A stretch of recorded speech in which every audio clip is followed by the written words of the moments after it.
মাদকাসক্ত ছেলেকে বটি দিয়ে গলা কেটে হত্যার পর থানায় আত্মসমর্পণ করেছেন এক বাবা। মঙ্গলবার ২৯ এপ্রিল রাত ৩টার দিকে গাজীপুরের শ্রীপুর উপজেলার প্রহ্লাদপুর ইউনিয়নের নানাইয়া আটিপাড়া গ্রামে এই ঘটনা ঘটে। ঘটনার সত্যতা নিশ্চিত করে শ্রীপুর থানার ভারপ্রাপ্ত কর্মকর্তা জয়নাল আবেদিন মণ্ডল বলেন, RICL TMX যুগের পর যুগ স্থাপনা থাকে মজবুত।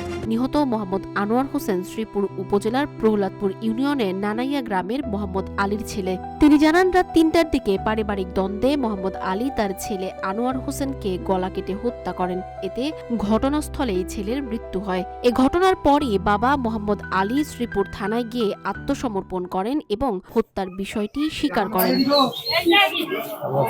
শ্রীপুর থানার উপপরিদর্শক মতিউর রহমান জানান, খবর পেয়ে ঘটনাস্থলে এসে ঘর থেকে লাশ উদ্ধার করে সুরতহাল প্রতিবেদন তৈরি করে ময়নাতদন্তের জন্য শহীদ তাজউদ্দিন মেডিকেল কলেজ হাসপাতালে পাঠানো হয়েছে। পরবর্তী আইনগত ব্যবস্থা প্রক্রিয়াধীন রয়েছে।